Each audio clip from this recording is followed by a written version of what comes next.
Morgan Vijay Antony గారు main లీడ్గా నటించిన ఈ సినిమా చాలా తక్కువ ప్రమోషన్స్తో ఈరోజే థియేటర్స్లో రిలీజ్ అయింది. మరి ఈ సినిమాతో విజయ్ ఆంటోనీ గారు కంబ్యాక్ ఇచ్చారా లేదా అనేది తెలుసుకోబోయే ముందు మన ఛానల్ని సబ్స్క్రైబ్ చేసుకోండి. Theatre reviews and OTT reviews fast ఇవ్వడానికి ట్రై చేస్తున్నాం. అండ్ కన్నప్ప రివ్యూ కూడా ఆల్రెడీ వేసేశాం. No coming to the storyline. సిటీలో రాండమగా అమ్మాయిలకి ఇంజెక్షన్స్ ఇచ్చి ఎవరో చంపేస్తా ఉంటారు. ఆ ఇంజెక్షన్స్ ఇచ్చాక బాడీ మొత్తం కాలిపోయి చాలా దారుణంగా చనిపోతారు. సో ఆ కిల్లర్ ఎవరు, అసలు ఎందుకు చంపుతున్నారు అనేది remaining part of the film. Coming to the positives, ఈ స్టోరీ లైన్ రెగ్యులరే అయినప్పటికీ ఆ కిల్లింగ్ ప్రాసెస్ని ఫ్రెష్గా రాసుకున్నారు. అలానే ఒక క్యారెక్టర్ ఈ కేస్ని సాల్వ్ చేయడానికి హెల్ప్ అవుతుంది. అయితే ఆ క్యారెక్టర్ కోసం ఒక ఇంట్రెస్టింగ్ సైంటిఫిక్ థీమ్ని రాసుకున్నారు. ఇది చాలా బాగుంది. ఏదో ఒక పాయింట్ ఆర్ థీమ్ని చెప్పేశామా, చేతితో దులిపేసుకున్నామా అని కాకుండా నేను చెప్పిన ఆ పర్టికులర్ ఐడియాని ఎక్సలెంట్గా కన్వే కూడా చేశారు.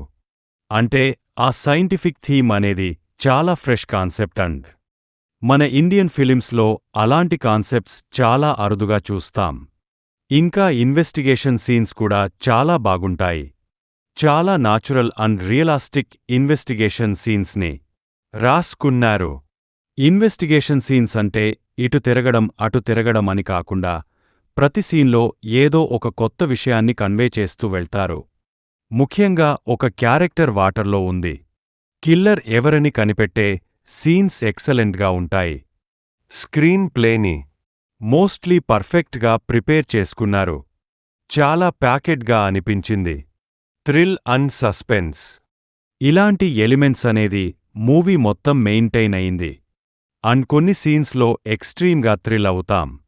సినిమాలో ఉన్న క్యారెక్టర్స్ అన్నిటిమీద మనకి డౌట్స్ రైజ్ చేస్తూ మళ్ళీ ఎప్పటికప్పుడు స్టోరీని టర్న్ చేస్తూ ప్రాపర్ డీటెయిల్స్ అండ్ లాజిక్స్తో రాసుకున్నారు.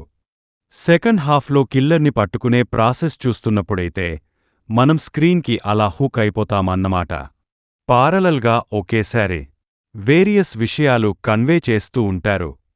సో చాలా ఎంగేజింగ్గా అనిపించింది. ఈ సినిమాలో మల్టిపుల్ ఫాక్టర్స్ ఉంటాయి, కానీ అస్సలు క్లారిటీ మిస్ అవ్వకుండా ప్రతి థ్రెడ్ని ఒకదాని తర్వాత ఒకటి మెల్లగా విప్పుకుంటూ మంచి మైండ్ గేమ్ని ప్లే చేశారు. కొన్ని సీన్స్ అయితే నిజంగా బ్రిలియంట్ అనిపించాయి. ఇంకా కిల్లర్ ఎవరని క్లైమాక్స్ వరకు ఆ క్యూరియాసిటీ ఫ్యాక్టర్ని హోల్డ్ చేసి మనం ఎక్స్పెక్ట్ చేయని పర్సన్ని కిల్లర్గా చూపిస్తారు.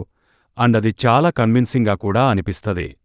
ఆ కిల్లింగ్స్కి రీజనింగ్ కూడా చాలా లాజిక్గానే ఉంటది. మోస్ట్లీ ఎక్కడ కూడా డీటెయిల్స్ని అండ్ మన డౌట్స్కి ఆన్సర్స్ని వదిలేలేదండి, ఇచ్చారు, బాగా క్లారిఫై చేశారు. ఇక టెక్నికల్గా చెప్పాలంటే సినిమాటోగ్రఫీ, లైటింగ్ ఎక్సలెంట్ ఉన్నాయి. మనల్ని ఒక క్రైమ్ థ్రిల్లర్ వరల్డ్లోకి తీసుకెళ్ళిపోతారు. నైట్ టైమ్ సీన్స్లో కలర్ గ్రేడింగ్ చాలా బాగుంది. అండ్ బిజిఎం కూడా కొన్ని బ్రెజెస్లో బాగా వర్క్ అయింది. ఇప్పుడు ఇక నెగటివ్స్ చెప్పాలంటే ఫస్ట్ హాఫ్లో ఒక లవ్ ట్రాక్ ఉంటది, అదేం బోర్ అనిపిదు, కానీ ఫ్లోకి ఒక బ్రేక్ లాగా అనిపించింది అన్నమాట. బట్ అయినా కూడా అది పెద్ద ప్రాబ్లం ఏమి కాదు సినిమాకి. ఇక సినిమా నర్రేషన్ అనేది కొన్ని ప్లేసెస్లో మరీ స్లోగా అనిపించింది. అండ్ వాళ్ళు చెప్పాలనుకున్న పాయింట్స్కి స్లో నరేషన్ అనేది అవసరమే, బట్ కొన్ని ప్లేసెస్లో మరీ స్లో అనిపించింది. పర్ఫార్మెన్సెస్ విషయానికి వస్తే విజయ్ ఆంటోనీ గారు ఆయన స్టైల్లో ఆయన బాగానే చేశారు. కానీ అజయ్ దిసంగారి పర్ఫార్మెన్స్ మాత్రం ఎక్సలెంట్గా ఉంది. నేను పాజిటివ్స్లో చెప్పిన ఆ క్యారెక్టర్ ఇతనే చేశాడు. అసలు ఆ రోల్లో తన బెస్ట్ ఇచ్చేశాడు అంతే. సో ఫైనల్గా ఈ మూవీ ఎలా ఉందిరా అంటే బాగుంది భయ్యా, ఇట్స్ గుడ్. చాలా రోజుల తర్వాత మంచి క్రైమ్ థ్రిల్లర్లని చూసామా అనిపించింది.